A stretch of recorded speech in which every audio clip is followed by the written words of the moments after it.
नमस्कार, वक्त हो गया है खबर गर्मा गर्म का। आपके साथ मैं हूं अपर्णा मौजम। कोरोना के बढ़ते कहर को देखते हुए यूपी सरकार ने 16 जिलों को पूरी तरह से लॉकडाउन कर दिया है, यानी कि इन जिलों में किसी भी तरह की कोई गतिविधि नहीं होगी। 25 मार्च तक ये लॉकडाउन जारी रहेगा।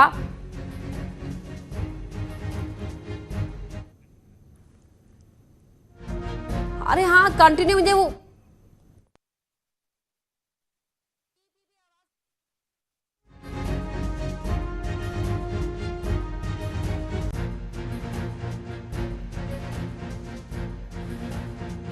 तो देर रात सीएम योगी ने जिलों के अफसरों और वरिष्ठ अधिकारियों के साथ वीडियो कॉन्फ्रेंसिंग की और जरूरी दिशा निर्देश दिए। लॉकडाउन की सफलता के लिए प्रभावी पेट्रोलिंग सुनिश्चित की जाए। स्वास्थ्य संबंधी आकस्मिक जरूरत के लिए 102, 108 सेवा का प्रयोग किया जाए। रेलवे स्टेशन, बस स्टैंड पर पहुंचने वाले यात्रियों की थर्मल स्कैनिंग के लिए पर्याप्त संख्या में थर्मल स्कैनरों की उपलब्धता सुनिश्चित की जाए। लॉकडाउन वाले जिलों में पीलीभीत को बाद में शामिल किया गया।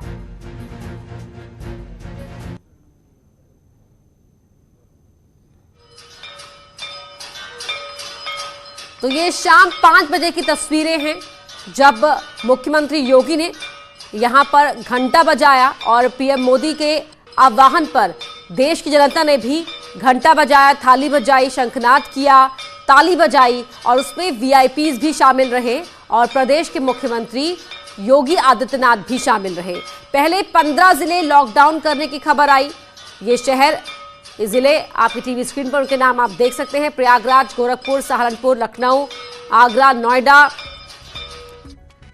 लेकिन बाद में पीलीभीत को भी इन जिलों में शामिल कर लिया। तो ऐसे में 16 जिले हो गए हैं जो लॉकडाउन किए गए हैं।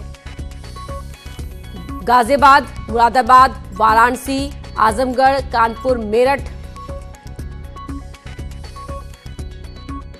ये जनपद हैं आगरा, लखनऊ, गौतम बुद्ध नगर, गाजियाबाद, मुरादाबाद, बाराबंकी, वाराणसी, लखीमपुर खीरी, बरेली, आजमगढ़, कानपुर, मेरठ, प्रयागराज, अलीगढ़, गोरखपुर और सहारनपुर। अभी बाराबंकी को हमने इसमें नहीं लिया, लेकिन ये जो बाकी शेष 15 जनपद हैं, ये सभी 15 जनपद पूरी तरह लॉकडाउन होंगे।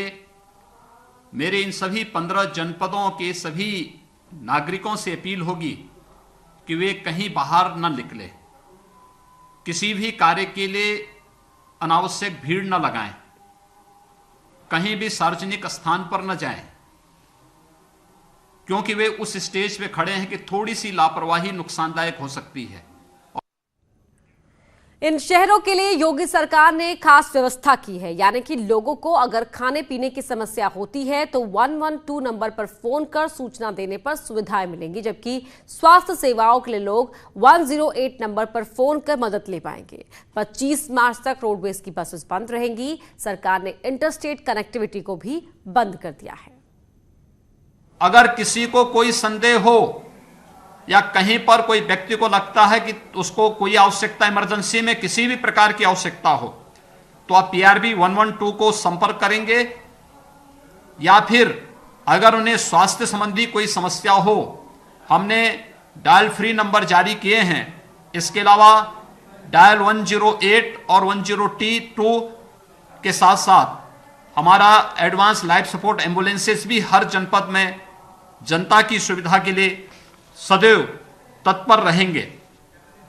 23 से 25 तक उत्तर प्रदेश परिवहन की सेवाएं भी पूरी तरह बंद रहेंगी। उत्तर प्रदेश परिवहन निगम की सभी सेवाएं एक तो बंद रहेंगी, साथ ही साथ हम उत्तर प्रदेश की इंटरस्टेट कनेक्टिविटी को पूरी तरह बंद करने जा रहे हैं।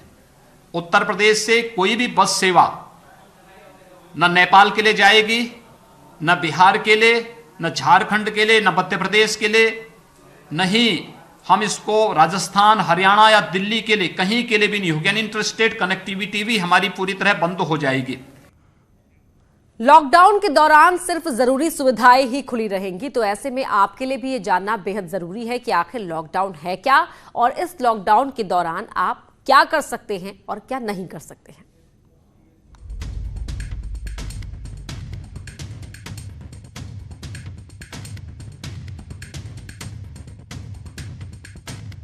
कोरोना को देखते हुए लॉकडाउन का बड़ा फैसला लिया गया है, लेकिन लॉकडाउन का मतलब ये बिल्कुल भी नहीं कि किसी भी जिले की सीमाएं सील कर दी जाएंगी। लॉकडाउन का साफ मतलब है कि लोग घरों से बाहर ना निकलें और सरकार के फैसले को कड़ाई से लागू किया जाए। तो ऐसे में सबसे पहला सवाल यही है कि लॉकडाउन में क्या क्या लॉक होगा, तो वो हम आपको बताते हैं।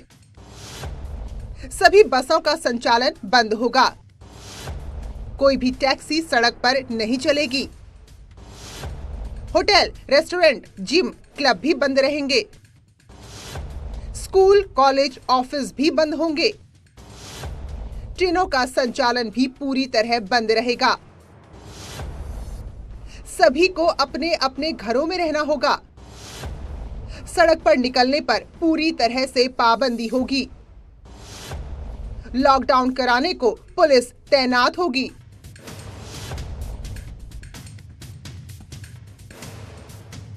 तो अब आप सोच रहे होंगे कि क्या सभी दुकानें बंद हो जाएंगी? तो ऐसा बिल्कुल नहीं है, क्योंकि जरूरी सामान की दुकानें खुली रहेंगी। राशन की दुकानें खुली रहेंगी। सब्जियों की दुकानों को भी छूट रहेगी। दूध की डेयरी भी खुली रहेगी। दवाओं की दुकान भी पूरी तरह से खुली रहेंगी। मेडिकल स्टोर रात में भी खुले रह सकते हैं। तो अब दूसरा सवाल ये है कि क्या लॉकडाउन में बाहर पैदल घूमा जा सकता है? सभी लोगों को अपने घरों में रहना होगा। सड़कों पर निकलने की पूरी मनाही। बाहर निकलने पर पुलिस कर सकती है कार्रवाई। पुलिस के पास कार्रवाई करने का अधिकार। पुलिस जबरदस्ती घर भी भेज सकती है। अब अगला सवाल ये आता है कि आखिर इमरजेंसी कंडीशन में घर से बाहर कौन कैसे निकल सकता है? गंभीर मरीज घर से बाहर निकल सकता है। गर्भवती महिलाओं को भी अस्पताल ले जाया जा सकता है। राशन खरीदने के लिए भी आप घर से बाहर जा सकते हैं, लेकिन राशन खरीदकर तुरंत वापस घर जाना होगा। इसके बाद अगला सवाल ये कि क्या पेट्रोल पंप और एटीएम खुले रहेंगे? पेट्रोल पंप आवश्यक सेवाओं में शामिल है, तो एटीएम भी जरूरी सेवाओं में शामिल है। यानी पेट्रोल पंप, एटीएम सरकार खुलवा सकती है। हर जिले के डीएम इस पर फैसला ले सकते हैं। अब अगला सवाल ये कि क्या लॉकडाउन में निजी गाड़ियां चला सकते हैं? तो जवाब है निजी गाड़ियों का इस्तेमाल हो सकता है। भीड़ होने पर निजी गाड़ियों पर भी पाबंदी लग सकती है। निजी बाइक और कार को भी रोका जा सकता है। तो कुल मिलाकर कोरोना की रोकथाम के लिए लॉकडाउन किया गया है, और लॉकडाउन का मतलब ही सब कुछ लॉक है और सभी को नियम मानने होंगे, और इसके लिए पुलिस प्रशासन के पास अतिरिक्त पावर भी दे दी गई है। Bureau report, news 18। और हमारे साथ यूपी के अलग अलग जगहों से हमारे सहयोगी जुड़ रहे हैं, वहां का हाल बताने के लिए। निमिष हमारे साथ अयोध्या से जुड़ रहे हैं, फरीद शमसी मुरादाबाद से, अभिषेक आजमगढ़ से, मनोज कुमार लखीमपुर खीरी से, देवेश सिंह सहारनपुर से हमारे साथ जुड़ गए हैं। सबसे पहले निमिष, आपका रुख करेंगे। बताएं कि आज वहां की सुबह इस वक्त आप क्या देख पा रहे हैं? जी बिल्कुल, आज की अगर सुबह की बात करें तो आज अयोध्या एकदम सामान्य है। सामान्य दिनों के तरीके दैनिक दिनचर्या यहाँ पर शुरू हो चुकी है। कल मुख्यमंत्री का जो जनता कर्फ्यू की घोषणा थी वो यहाँ पर बेहद सफल रही। लोग अपने घरों में रहे। सुबह 7 से और रात 9 बजे तक लोगों ने सड़क से दूरी बनाए रखी। भीड़ भाड़ वाले स्थान पर लोग नहीं गए और ना ही सड़कों पर कोई दिखा। श्रद्धालुओं की अगर बात की जाए तो रामलला, जहां पर हजारों की संख्या में रोज श्रद्धालु आते हैं, वहां मात्र 20 श्रद्धालुओं ने रामलला का दर्शन किया। तो ऐसे में जनता लाक अयोध्या से एकदम सफल था। और अगर आज सुबह की बात करें तो आज भी धीरे धीरे लोग जरूरत पर ही निकल रहे हैं। हालांकि यहाँ पर किसी तरीके की कोई पाबंदी या कोई अपील नहीं है, लेकिन उसके बाद भी यहाँ पर लोग कम निकल रहे हैं। लोग जागरूक हैं। सड़कें अभी सूनी हैं। मॉर्निंग वॉक पे लोग कम निकले हैं। और साथ ही अगर रामलला के दर्शनार्थियों की बात करें तो अभी भी वो उनकी भी संख्या नहीं है। तो ऐसे में ये कहा जा सकता है कि अयोध्या सामान्य है। कोरोना से बचाव के लिए बिल्कुल समझ में आया है कि ये कैसी महामारी है और इससे बचने के लिए बाकायदा स्वास्थ्य विभाग की जो इंस्ट्रक्शन है, जो अपील है मुख्यमंत्री और प्रधानमंत्री की, उस पर अमल कर रहे हैं लोग। जी जी फरीद, मुरादाबाद का क्या हाल है? ना मुरादाबाद में जिस तरह कल जनता कर्फ्यू लगाया गया था उसको लेकर लोगों ने पूरा सहयोग किया, लेकिन मुरादाबाद में सबसे बड़ी समस्या जो है सीएए को लेकर जो लोग प्रोटेस्ट कर रहे हैं वो धरना स्थल पर हजारों की संख्या में आ जा रहे हैं। दिन रात प्रशासन उनको समझा रहा है, धर्मगुरु समझा रहे हैं, जो यहाँ के सांसद हैं वो समझा रहे हैं, लेकिन उसके बाद भी लोग उस पर अमल नहीं कर रहे हैं। और जो एक मुहिम है प्रधानमंत्री ने शुरू की, मुख्यमंत्री ने लॉकडाउन किया कि जो कोरोना वायरस है उसकी जो चेन है वो टूटे और सब लोग उसमें सहयोग करें, लेकिन मुरादाबाद में जो सीएए के प्रोटेस्ट करने वाले लोग हैं वो इसमें बिल्कुल भी मदद नहीं कर रहे हैं। आज लॉकडाउन है, गिनी चुनी दुकानें कुछ घनी आबादी वाले क्षेत्रों में खुली हैं, दूध की दुकानें खुली हैं, मेडिकल स्टोर खुले हैं, किराना की दुकानें खुली हैं, तो जो निजी वाहन है वो भी इक्का दुक्का चल रहा है। पुलिस ने पूरी कल सख्ती की थी और आज भी पुलिस सख्ती करने के मूड में है, भीड़ जो है नहीं लगाई जाएगी, लेकिन प्रशासन के सामने सबसे बड़ी चुनौती जो है वो सीएए का प्रोटेस्ट करने वाले लोग हैं। बिल्कुल, और आंदोलनकारियों को भी समझना होगा कि उनकी सेहत का भी सवाल है, उनकी सेहत के साथ दूसरे लोगों की सेहत भी जुड़ी हुई है और जान है तो जहान है। आजमगढ़ से अभिषेक हमारे साथ जुड़े हुए हैं। अभिषेक, आजमगढ़ उन 16 जिलों में शामिल है जिन्हें लॉकडाउन किया गया है, कैसी है आज की वहां सुबह?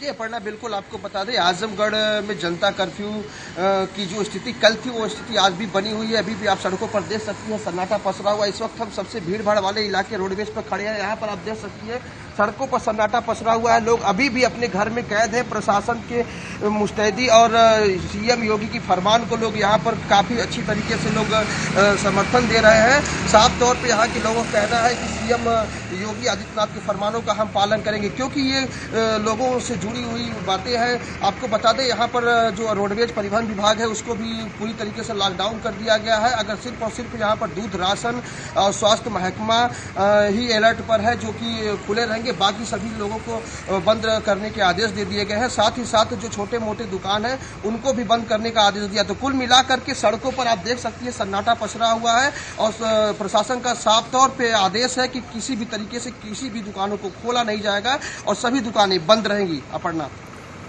बिल्कुल, तो आदेश का पालन भी यहाँ पर हो रहा है। मनोज कुमार लखीमपुर खीरी से लाइव जुड़े हुए हैं। मनोज, लखीमपुर खीरी में कितना असर?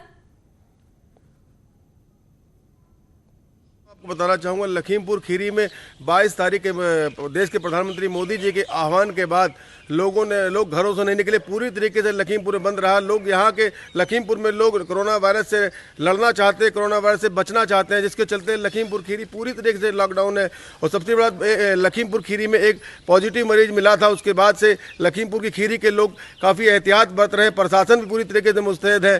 प्रशासन ने पूरी तैयारी कर रखी है। जो जरूरी चीज़ें हैं जैसे दूध है या सब्जी है, इन चीज़ों की दुकानों को छोड़कर सब चीज़ों को बंद कर दिया गया है। मैं जिस चौराहे पे खड़ा हूँ बिल्कुल व्यस्तम चौराहा है, यहाँ पे काफ़ी भीड़ देखने को मिला करती थी। अब इस चौराहे पे इक्का दुक्का ही लोग दिखाई दे रहे हैं। वो लोग घर से निकल रहे हैं जिनको जरूरी सामान लेके आना है। और लखीमपुर खीरी का जो इलाका है वो इंडो नेपाल बॉर्डर से 70 किलोमीटर की सीमा जुड़ी हुई है। उसके बाद से खास तौर पे इस बॉर्डर के चलते खास तौर पर एहतियात बरती जा रही है। जिला प्रशासन हर तरीके की लोगों को मतलब किसी तरह की दिक्कत ना हो इस तरीके से हर सुविधा को मुहैया कराने का प्रयास कर रहा है। लेकिन पुलिस भी पूरी तरीके से मुस्तैद है। हर तरीके से यहाँ लखीमपुर का इलाके का आदमी या लोकल के लोग भी कोरोना वायरस से लड़के उसको भगाना चाहते हैं। बिल्कुल, तो मुस्तैदी हर फ्रंट पर देखने को मिल रही है, चाहे पुलिस कर्मियों की सुरक्षा की बात की जाए या फिर जो आम जनता है वो भी मुस्तैदी से यहाँ हर चीज का पालन करती नजर आ रही है। अब चलते हैं देवेश के पास, सहारनपुर का हाल बताएंगे देवेश, वहां क्या देखने को मिल रहा है?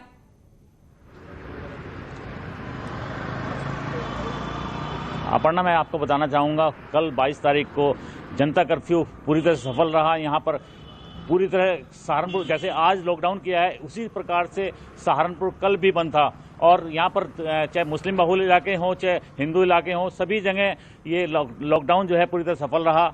और अभी भी जो है आप देख सकते हैं सड़कों पर सन्नाटा पसरा हुआ है। और यहाँ पर जरूरी सामानों की दुकानें जैसे दही, दूध और किराने की दुकानें वो खुली हुई हैं। बाकी उसके अलावा सभी दुकानें बंद हैं। और प्रशासन ने रोडवेज को भी बंद कर दिया है। 15 जिलों में सहारनपुर भी है और उसको देखते हुए ये सारी सुविधाएं बंद कर दी गई हैं। और अर्पणा, मैं ये भी बताना चाहूँगा, सहारनपुर में लगभग 2500 मरीज जो है स्कैनिंग की गई थी। 2500 मरीज जो बाहर से लोग आए थे उनकी स्कैनिंग के लिए। लेकिन यहाँ पर अच्छी बात यह है कि कोई भी मरीज पॉजिटिव नहीं निकला है, सभी नेगेटिव रिपोर्ट से आई हैं। और यहाँ से विदेश जाने वाले लोग काफ़ी संख्या में हैं, जिसके कारण से सहारनपुर को लॉकडाउन में रखा गया है। बहुत शुक्रिया आपका इस पूरी जानकारी के लिए और हमारे तमाम दूसरे सहयोगियों का भी। आगे भी आपसे वहां के हाल के लिए अपडेट लेते रहेंगे। और इस बीच एक बड़ी खबर यहां बता दें, लखनऊ में पुलिस वालों की छुट्टी कैंसिल कर दी गई है। एडीजी एलओपी वीरमा शास्त्री ने यह आदेश जारी किया है कि अप्रैल महीने की 5 तारीख तक सभी पुलिसकर्मियों की छुट्टियां कैंसिल की गई हैं। कोरोना और रामनवमी के चलते ये छुट्टियां कैंसिल की गई हैं। एडीजी एलओपी वीरमा शास्त्री ने यह आदेश जारी किया है कि 5 अप्रैल तक किसी पुलिसकर्मी को छुट्टी नहीं मिलेगी। अगर किसी ने पहले से ही छुट्टियां ली हुई हैं तो उनकी छुट्टियां भी रद्द कर दी गई हैं। रुक रहे एक छोटे से ब्रेक के लिए, जल्द लौटते हैं।